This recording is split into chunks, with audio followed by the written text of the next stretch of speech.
tèmi mọ̀ mí. Gẹ́gẹ́ mi mọ̀ sọ́ba. Ẹ jẹ́ ká tẹ̀wọ́ ọba fún àdúrà. Jehovah, Jésù Kristi, Michael mímọ́, Ọlọ́run olùjọ mímọ́, Ọlọ́run lánàá, ọba lẹ́ni, ọba títí ayé gbogbo. A kí ọ, a yìn ọ́ nítorí tí o dára sí di ọjọ́ ẹ̀ní. Ọpẹ́ ìyìn ògo ni fún orúkọ rẹ. Lọ nínú ètò náà, ọ̀run máa bá wa lọ. Ẹ̀mí mímọ́, ẹ̀mí olùtùnú náà rẹ wá fi jogún fún wa. Gbogbo ètí a ó sọ lórí ètò yìí, ọ̀run wá kọ́ wa mọ̀ ọ́ ṣe. Ká lè máa yìn ọ́ lógo. Jésù Olúwa wa. Lákòókò ara, orúkọ tèmi ni Brother Ayọ̀bámi náà láti ìjọ CCC Ìfẹ́olúwamúdé Parish Ṣàgámù Ìbífẹ̀lẹ̀ ní Àyégbàmì Ogun State Nàìjíríà. Fún gbogbo àwọn ará ilé kó lè bá mọ̀ wá pàtàkì jùlọ oyè yín sà gẹ́gẹ́ bí ìjọ mímọ́ ṣe là kalẹ̀ fún wa. Orúkọ mi ni Ajínrere Emmanuel Adémọ́lá Ọbáníyì láti ìjọ Celestial Church of Christ Ìfẹ́olúwa Parish Àyégbàmì. Ẹ ṣé gan sà. Ẹni tó tún tẹ̀lé wọn. Orúkọ tèmi ni Brother Olúwabùkúnmi láti CCC Ìfẹ́olúwamúdé Parish Ṣàgámù. Orúkọ tèmi ni Superior Evangelist Ọlálékan Awóbọ́nà. Ìdí pàtàkì jùlọ nǹkan tó gbé wa sórí ètò ni pé àti rí gbogbo nǹkan tó ń ṣẹlẹ̀ káàkiri gbogbo àgbáyé báyìí. Ṣùgbọ́n ọ̀pọ̀lọpọ̀ àwọn pastors, àwọn àlùfáà ló ti ń bọ́ sọ́nlẹ̀ láti ń wo oríṣiríṣi ní online. Due kan tó ń ṣẹlẹ̀ báyìí lọ́wọ́lọ́wọ́, our current issue, current situations going on in the world. Don't let me say in the country, the world right now. In the world. Ṣe lè sọ pàtó fún àwọn pé maybe something like this ó ti ever ṣẹlẹ̀ nínú Bíbélì tẹ́lẹ̀. And kí ni solution táwọn yẹn wá sí gbà yẹn tí àánú náà fẹ́ padà wá sínú ayé wọn. Ẹ ṣé. A ò ríru eléyìí rí, a fi ń dẹ̀rù bọ́ lọ́rọ̀ ni. Gbogbo wa la mọ̀ ìtàn nípa ọba tí à ń pè ní Fáráò nígbà tó kó àwọn ọmọ Ísírẹ́lì lẹ́rú. Tí a bá ní ká túṣu désàlẹ̀ kòkò, kì í ṣe àwọn ọmọ Ísírẹ́lì gangan ló kọ́kọ́ dẹ́ṣẹ̀. Baba ńlá wa Abraham ló kọ́kọ́ dẹ́ṣẹ̀. Àìgbọ́ràn sí Ọlọ́run, kò rìn bí Ọlọ́run ti là sílẹ̀ fún láti rìn. Ẹni mọ̀ pé nítorí tí kò rìn ní ìrìn tí Ọlọ́run kò rìn, Ọlọ́run fúnra ara ẹ̀ ló rán afẹ́fẹ́ sí. Nínú ìwé Genesis orí 15 yẹn, bẹ́ẹ̀ ni chapter 15, màá fẹ́ kó wò fún ẹ̀rí ìdánilójú. Ọ̀rọ̀ Ọlọ́run tọ̀ Ábúráhámù wá ní ojúran. Má bẹ̀rù. Ọlọ́run sọ fún pé kí ó má bẹ̀rù. Abraham, èmi ni asà rẹ. Ó wí pé èmi ni asà rẹ. Èrè ńlá rẹ gidigidi. Èrè ńlá rẹ gidigidi. Abraham sì wí pé. Abraham wí pé. Olúwa Ọlọ́run. Olúwa Ọlọ́run. Kí ni wọ́n ó fi fún mi? Kí ni ìrẹ Ọlọ́run yóò fi fún mi? Èmi sá ń lọ ní àìlọ́mọ. Èmi ń lọ ní àìlọ́mọ. Eliésérì ti Damasku yìí sì ni ẹni tí ò ní ilé mi. Ẹrú tí a wá bí sínú ilé mi ni yóò wá jogún mi. Abrahamu sì wí pé. Abraham wí pé. Wò. Èmi ni ìwọ kò fi irú ọmọ fún. Èmi ni ìrẹ kò fi irú ọmọ fún. Sì wò. Ẹrú tí a bí ní ilé mi. Ẹrú tí a bí nínú ilé mi ni yóò jẹ àrólé. Ni yóò wá jẹ àrólé mi. Sì wò. Ọ̀rọ̀ Olúwa tọ̀ wá wípé. Ọ̀rọ̀ Olúwa tọ̀ wá wípé. Eléyìí kì yóò ṣe àrólé rẹ. Eléyìí kì yóò ṣe àrólé rẹ. Bí kò ṣe ẹni tí yóò ti inú ara rẹ jáde. Bí kò ṣe ọmọ tí a ó fi fọ́ tí yóò ti inú ara rẹ jáde. Òní yóò ṣe àrólé rẹ. Òní yóò ṣe àrólé rẹ. Òun sì mú jáde wá sí gbangba. Ọlọ́run mú Abraham wá sí gbangba. Ó sì wí pé. Ó wí fún pé. Bójú wo òkè ọ̀run nísinsìnyí. Bójú wo òkè ọ̀run nísinsìnyí. Kí o sì ka ìràwọ̀ bí ìwọ bá lè kà wọ́n. Ka ìràwọ̀ bí ìrẹ bá lè kà wọ́n. Ó sì wí fún pé. Ó wí fún pé. Bẹ́ẹ̀ ni irú ọmọ rẹ yóò rí. Bẹ́ẹ̀ ni irú ọmọ rẹ yóò rí. Ó sì gba Olúwa gbọ́. Ìwé náà wí pé Abraham gba Olúwa gbọ́. Òun sì kà á sí fún ní òdodo. Ọlọ́run pàápàá wá kà á sí fún un ní òdodo. Ó sì wí fún pé. Ó wí fún pé. Èmi ni Olúwa. Èmi ni Olúwa. Tí ó mú ọ jáde láti Uri ti Kádíà wá. Tí ó mú ọ jáde kúrò láti ilẹ̀ Uri ní agbègbè Kálíà láti fi ilẹ̀ yìí fún ọ láti fi ilẹ̀ yìí fún ọ láti jogún rẹ̀. láti jogún rẹ̀. ó sì wí pé ó wí pé olúwa ọlọ́run Olúwa Ọlọ́run, nípa báwo ni èmi ó fi mọ̀ pé èmi ó jogún rẹ̀. èyí ni ẹ̀ṣẹ̀ àkọ́kọ́. Ọlọ́run tó wí pé kí ìmọ́lẹ̀ kí ó wà tí ìmọ́lẹ̀ sì wà, tó fi ìpínyà sí àárín òkùnkùn àti ìmọ́lẹ̀, kò gba Ọlọ́run ní ìṣẹ́jú kan. That is, Abraham doubted the power of God, the existence of God, láti sọ fún yín pé nípa báwo ni mo ṣe máa mọ̀ pé ohun tó tiẹ̀ sọ yìí rí bẹ́ẹ̀, ó máa rí bẹ́ẹ̀. Ó pa ìgbàgbọ́ tì. Èmi ni Abraham sọ̀rọ̀ eléyìí sí. Tó bá rí bẹ́ẹ̀ Abraham, ìrẹ́ ló béèrè. ó sì wí fún pé Ó wí fún pé mú ẹgbọrọ màálù ọlọ́dún mẹ́ta fún mi wá wàá ṣe ìrúbọ lọ, mú ẹgbọrọ màálù ọlọ́dún mẹ́ta fún mi wá, àti ewúrẹ́ ọlọ́dún mẹ́ta àti ewúrẹ́ ọlọ́dún mẹ́ta, àti àgbò ọlọ́dún mẹ́ta àti àgbò ọlọ́dún mẹ́ta, àti òríìrí kan àti oríire kan, àti ọmọ ẹyẹlé kan. àti ọmọ ẹyẹlé kan. ó sì mú gbogbo nǹkan wọ̀nyí wá Ó mú gbogbo nǹkan wọ̀nyí wá, ó sì là wọ́n ní agbede méjì ó là wọ́n ní agbede méjì. ó sì fi ẹ̀là ìkíní kọjú sí èkejì Ó mú ẹ̀là ìkíní, ó kọjú rẹ̀ sí ìkejì, bí kò ṣe àwọn ẹyẹ ni kò là. nítorí tí ẹyẹ kéré púpọ̀, ẹyẹ ni a kò là. nígbà tí àwọn ẹyẹ sì sọ̀kalẹ̀ wá sí orí òkú wọ̀nyí Nígbà tí àwọn ẹyẹ tí wọ́n sọ̀kalẹ̀ wá sí orí òkú, Abraham lé wọn kúrò. Abraham lé wọn, ó sì ṣe ó sì ṣe. nígbà tí oòrùn ń wọ̀ lọ Nígbà tí oòrùn wọ̀ lọ, oorun ìjìká kún Abraham oorun èjìká, Ọlọ́run fi oorun èjìká kùn Abraham, sì kíyèsí sì kíyèsí ẹ̀rù bà á, ẹ̀rù bà á, òkùnkùn biribiri sì bò ó. òkun búkú biribiri ó ṣubú Abraham. ó sì wí fún Abraham pé Ọlọ́run wá sọ fún Abraham, mọ̀ ní tòótọ́ pé nítorí tí o dá ọ̀tá agbára mi, irú ọmọ rẹ yóò ṣe àlejò irú ọmọ rẹ yóò ṣe àlejò ní ilẹ̀ tí kìí ṣe ní tiwọn ilẹ̀ tí kìí ṣe tiwọn. wọn ó sì sìn wọn Wọ́n ó sìn wọ́n, wọn ó sì jẹ wọn ní ìyà wọ́n ó jẹ wọ́n níyà ní irinwó ọdún ní irinwó ọdún, àti orílẹ̀-èdè náà pẹ̀lú àti orílẹ̀-èdè náà pẹ̀lú tí wọn ó máa sìn tí wọn yóò máa sìn ni èmi ó dá lẹ́jọ́. ní èmi Ọlọ́run yóò dá lẹ́jọ́. lẹ́yìn náà ni wọ́n ó sì jáde Nígbà náà tí wọ́n bá ṣe gbogbo yìí tán, wọ́n ò wá jáde ti àwọn ti ọrọ̀ pípọ̀. ti àwọn ti ọrọ̀ púpọ̀.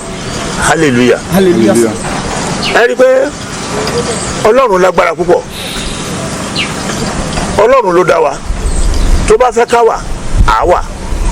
Tó bá sọ pé ó parí, kò sóhun tí ẹnikẹ́ni lè ṣe. Kò sẹ́ tó ní agbára lọ́dọ̀ Ọlọ́run. Ẹ rí i pé nítorí ohun tí a fiyèsí tí Abraham ṣe yìí ló kó àwọn ọmọ ló kó wọn sóko ẹrú. Nígbà tí wọ́n dẹ̀ tún wà ní oko ẹrú nìyẹn, wọ́n ṣiṣẹ́ torí ọ̀rọ̀ Ọlọ́run sọ pé orílẹ̀-èdè náà tí wọ́n yóò máa sìn ní èmi kò ní ṣe aláìdánilẹ́jọ́. Ọ̀rọ̀ Ọlọ́run àṣẹ ńlá ni, ó wá sí ìmúṣẹ tábàkàwé ni wọ́n. Ẹni mọ̀ pé nígbà tí Ọlọ́run máa pe Abraham nínú ìwé Genesis orí 12, Ọlọ́run pè é, ó ní Abraham, ó fẹ́ rán ẹ níṣẹ́ kúrò lọ́dọ̀ àwọn ará ilé rẹ. Olúwa sì wí fún Abraham pé Olúwa wí fún Abraham wípé jáde kúrò ní ilé rẹ jáde kúrò ní ilé rẹ, àti kúrò lọ́dọ̀ àwọn ará rẹ kúrò lọ́dọ̀ àwọn ará rẹ, àti kúrò ní ilé bàbá rẹ kúrò ní ilé bàbá rẹ, sí ilẹ̀ kan sí ilẹ̀ kan tí èmi yóò fi hàn ọ́. èmi ó sì sọ di orílẹ̀-èdè ńlá. Tó bá wá rìn bí mo ṣe ní kó rìn, èmi yóò sọ ọ́ di orílẹ̀-èdè ńlá. èmi ó sì bùsí fún ọ. Èmi yóò sì bùsí fún ọ. èmi ó sì sọ orúkọ rẹ di ńlá. Màá sọ orúkọ rẹ di ńlá. ìbùkún ni ìwọ ó sì já sí. Ìbùkún ni ìwọ yóò já sí. èmi ó bùkún fún àwọn tí ń súre fún ọ. Gbogbo àwọn tó bá súre fún ọ lèmi yóò bùkún fún. ẹni tí ó fi ọ ré Ẹnikẹ́ni tí ó bá fi ọ ré ni èmi ó sì fi ré. ni èmi pẹ̀lú yóò fi ré. nínú rẹ Nínú rẹ la ó ti bùkún fún gbogbo ìdílé ayé. ni a ó ti bùkún fún gbogbo orílẹ̀-èdè ayé. bẹ́ẹ̀ ni Abrahamu lọ. Ibi tí mo fẹ́ ká fiyèsí nìyẹn. Bẹ́ẹ̀ ni Abrahamu lọ bí Olúwa ti sọ fún. gẹ́gẹ́ bí Olúwa ti sọ. Lọ́ọ̀tì sì bá lọ. Ẹ ṣé. Bẹ́ẹ̀ ni Abrahamu lọ, ẹ má ti pàbẹ̀dẹ̀. Lọ́ọ̀tì bá lọ, ó ti yẹ ìrìn àjò. Mo fẹ́ kí gbogbo àjọ mọ̀ kí ni Lọ́ọ̀tì ṣe jẹ́ sí Abraham. Bàbá tó bí Lọ́ọ̀tì àti Abraham ni ọmọ bàbá kan náà. Ìwé náà wípé jáde kúrò lọ́dọ̀ àwọn ará ilé rẹ ìgbà tó débẹ̀ yẹn wá sọ pé bẹ́ẹ̀ ni Abrahamu lọ gẹ́gẹ́ bí Ọlọ́run ti pa láṣẹ, Lọ́ọ̀tù sì bá lọ. ṣé Lọ́ọ̀tù kò pẹ̀lú ara ilé ẹ̀ mọ́? Lọ́ọ̀tù yìí ló wá dàbí oyún inú egungun fún Abraham. Nínú ìrìn àjò náà ẹ rí i pé ìwé mọ́ fi yé wa wípé Abraham ńlá ní ohun ọ̀sìn, Lọ́ọ̀tù pẹ̀lú ó là ní ohun ẹ̀sìn. Nígbà tó bẹ̀rẹ̀ sí ní lọ, àwọn darandaran méjì bẹ̀rẹ̀ sí ní jà, darandaran Abraham, darandaran Lot. Ìgbà tí ẹjọ́ dé ọ̀dọ̀ Abraham gẹ́gẹ́ bí àgbàlagbà, kò fẹ́ kí ìdílé bàjẹ́ síbẹ̀síbẹ̀, ó wá sọ fún Lot wípé Lot kò yẹ kí ìjà tàbí gbólóhùn aṣọ. bẹ́ẹ̀ ni gbólóhùn aṣọ sì wà láàrin àwọn darandaran Abraham bẹ́ẹ̀ ni àti àwọn darandaran Lot àti àwọn darandaran Lot àti àwọn ará Kénáánì àti àwọn ará Kénáánì àti àwọn ènìyàn Pẹ́rísì bẹ́ẹ̀ ni tí ń gbé ilẹ̀ náà ní ìgbà náà. bẹ́ẹ̀ ni Abraham sì wí fún Lot pé Abraham wí fún Lot wípé èmi bẹ̀ ọ́, èmi bẹ̀ ọ́, má ṣe jẹ́ kí gbólóhùn aṣọ kí ó wà láàrin tèmi tìrẹ má ṣe jẹ́ kí gbólóhùn aṣọ kó wà láàrin tèmi tìrẹ àti láàrin àwọn darandaran mi àti láàrin àwọn darandaran mi àti àwọn darandaran rẹ, àti àwọn darandaran rẹ, nítorí pé ará ni àwa ń ará ṣe. ilé ẹ̀jẹ̀ kan náà ni wá. Gbogbo ilẹ̀ kọ́ èyí níwájú rẹ, Gbogbo ilẹ̀ kọ́ èyí ní iwájú rẹ, èmi bẹ̀ ọ́, mo bẹ̀ ọ́, yà ara rẹ kúrò lọ́dọ̀ mi. yára rẹ kúrò lọ́dọ̀ mi. Bí ìwọ bá pọ̀ sí apá òsì, Bí ìrẹ bá pọ̀ sí apá òsì, ǹjẹ́ èmi ó pọ̀ sí ọ̀tún? èmi yóò pọ̀ sí ọ̀tún. Tàbí bí ìwọ bá pọ̀ sí apá ọ̀tún, Tàbí tí wọ́n bá pọ̀ sí ọ̀tún, ǹjẹ́ èmi ó pọ̀ sí òsì? èmi yóò pọ̀ sí òsì. Lọ́ọ̀tì sì gbé ojú rẹ̀ sí òkè, Lọ́ọ̀tì gbé ojú rẹ̀ sókè. ó sì wo gbogbo agbègbè Jọ́dánì Ó wo gbogbo agbègbè Jọ́dánì pé ó ní omi níbi wípé ó gbogbo, ní omi níbi gbogbo. kí Olúwa kí ó tó pa Sódómù Gòmórà Ní run. àkókò náà Ọlọ́run ò ti pa Sódómù àti Gòmórà mu, ṣùgbọ́n ó ti wà nínú àkọsílẹ̀ pé a ó pa wọn run. Ṣùgbọ́n ọ̀rọ̀ Ọlọ́run ti sọ fún wa pé nílé ayé a ó rí ìpọ́njú. Ó ní ṣùgbọ́n kí a tújú ká, ó ti ṣẹ́gun ayé. Àdéhùn tí kì í bá ṣe àdéhùn tó ti wà láàrin Ọlọ́run àti Abraham, Ọlọ́run kì í yẹ àdéhùn tí èèyàn ò bá kọjá àyè rẹ̀. Tí ẹ bá wo ìwé Gálátíà orí 3 ẹsẹ̀ 17 níbẹ̀, Galatians chapter 3 verses 17-18, ẹ rí i pé Paul apostle ó fi ọ̀rọ̀ wí ọ̀rọ̀ ní àkókò náà fún àwọn ará Galatia. Èyí ni mo ń wí pé Paul wí pé èyí ni mò ń wí pé májẹ̀mú tí Ọlọ́run ti fi ìdí rẹ̀ múlẹ̀ ní ìṣáájú, májẹ̀mú tí Ọlọ́run ti fi ìdí rẹ̀ múlẹ̀ ní ìṣáájú, òfin tí ó dé lẹ́yìn ọgbọ̀n lé irinwó ọdún. hallelujah, ẹ má ti gbàgbẹ́dẹ́.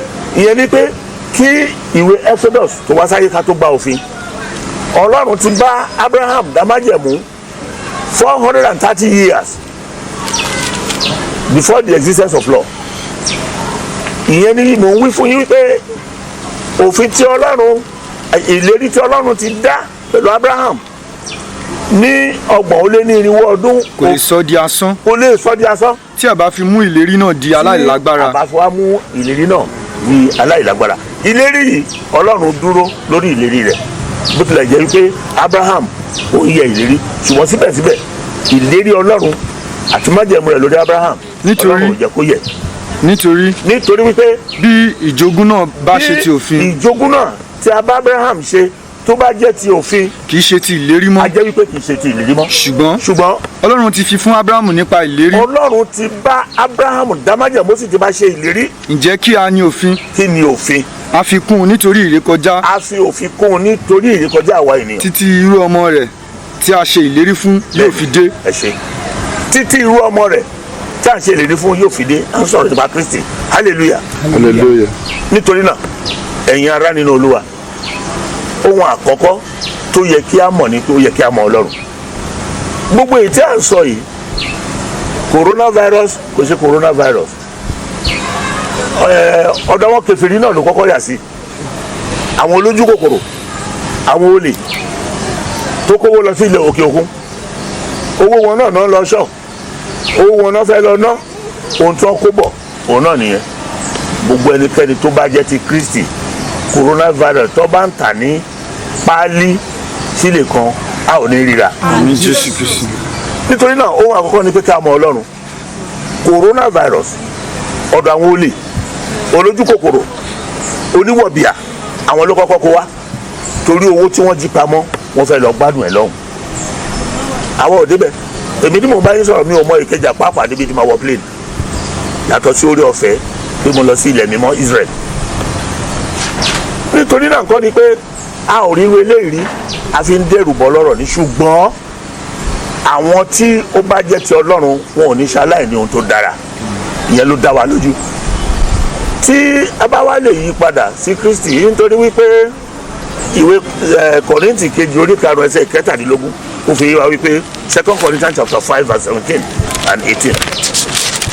2 Corinthians 5:18. yes 5:18. Ohun gbogbo sì ti ọ̀dọ̀ Ọlọ́run wá. 17:18. 17:18. Nítorí náà bí ẹnikẹ́ni bá wà níwájú Kristi. bí ẹnikẹ́ni bá wà nínú Kristi. ó di ẹ̀dá tuntun. ìwé mọ́ ike irú ẹni bẹ́ẹ̀ ó di ẹ̀dá tuntun. ohun àtijọ́ ti kọjá lọ. ohun àtijọ́ ó ti kọjá lọ. kíyèsí wọ́n sì di tuntun. wọ́n di tuntun ẹ ṣé. nítorí náà tí ẹnikẹ́ni bá jẹ́ ti Kristi tó jẹ́ ti Ọlọ́run àìsàn tí ò ṣe Kristi kò ní dé ọ̀dọ̀ ẹ̀ kò ní dọ̀dọ̀ ẹ̀. ìyẹn mo ṣe fún ẹ pé gbogbo àwọn tó kó àìsàn yìí wá sílé kò sẹ́ni kékeré nínú wọn. àwọn wọ̀bìà jẹgúdújẹrá ká mú gbogbo ẹrù ìlú ká wà máyà ibi tá a kó pamọ́ sí ká lọ síbẹ̀ ká fẹ́ lọ gbádùn ẹ̀ wọ́n kó kòrónà wálé. ìyẹn ni tá a bá wí pé àánú ṣe wá ó ṣe wá nítorí àwọn mẹ̀kúnnù ká gbàdúrà wípé kí àìsàn yìí kó má dọ̀dọ̀ mẹ̀kúnnù ṣùgbọ́n Ọlọ́run onídàájọ́ òdodo ni kì í ṣe bí Ọlọ́run kì í ṣe bí rárá. nínú ìwé Àìsáyà orí 16 Isaiah, that is Isaiah chapter 26.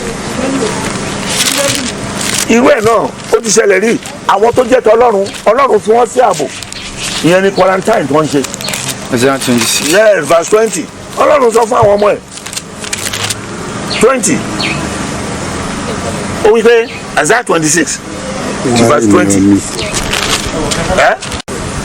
wá ènìyàn mi. wá ẹ̀yin ènìyàn mi. wọ inú ìyẹ̀wù rẹ lọ. ẹ wọnú ìyẹ̀wù yín lọ nítorí ohun tó wà nígboro mi ò fẹ́ kó dọ́dọ̀ yín àwọn olè àwọn wọ̀bìà tó kówó ìlú ni mo fẹ́ fìyà jẹ torí náà ẹ wọ inú ìyẹ̀wù yín lọ. sì sé ilẹ̀kùn rẹ mọ́ ara rẹ. ẹ sé ilẹ̀kùn yín mọ́ra. fi ara rẹ pamọ́ bí ẹni pé. ẹ fi ara yín pamọ́ gẹ́gẹ́ bí ẹni wípé. ní ìṣẹ́jú kan. ní ìṣẹ́jú kan. títí ìbínú náà fi ré kọjá. títí ìbínú náà yóò fi ré kọjá. nígbà ayé tàwọn ọmọ Israel Ọlọ́run wípé lọ wá ọ̀dọ́ àgùntàn ẹ pa ẹ fi ẹ̀jẹ̀ rẹ̀ sí ìgbèrí ilé yín nítorí nígbà tí àjàkálẹ̀ àrùn bá ń kọjá kò ní dọ́dọ̀ yín wọ́n ṣe lótìtọ́ àjàkálẹ̀ àrùn kò sì dé ọ̀dọ̀ wọn. nítorí náà ẹ̀yin ọmọ Ọlọ́run ẹ jẹ́ kí ẹ̀jẹ̀ Kristi kó máa ṣàn lára yín. àjàkálẹ̀ àrùn any virus corona ní ohunkóhun tó jẹ́ kò ní dé ọ̀dọ̀ yín. nítorí náà ohun àkọ́kọ́ ẹ jẹ́ ti Ọlọ́run ẹ jẹ́ ti Kristi ẹnikẹ́ni tó bá jẹ́ ti Kristi ò ní dà kò sì ní fi sílẹ̀ láíláí. gbogbo ẹ̀ nípa nǹkan tó tún ń ṣẹlẹ̀ pátápátá báyìí kí lẹ̀ wò bí àkọ́kọ́ lè ṣe sí. ohun tá a lè ṣe sí ni pé kó oníkálukú kó di Kristi mọ̀. kó di Kristi mọ̀. bẹ́ẹ̀ni torí olùgbàlà òdodo ni. bẹ́ẹ̀ni. ọ̀rọ̀ lẹ́gbẹ́ yẹn láti ẹnu bàbá wa ajínrere Emmanuel Adémọ́lọ́báníyì láti ìjọ CCC Celestial Church of Christ Ìbífẹ̀lẹ̀ Ẹ̀yìngbàmí Model Parish.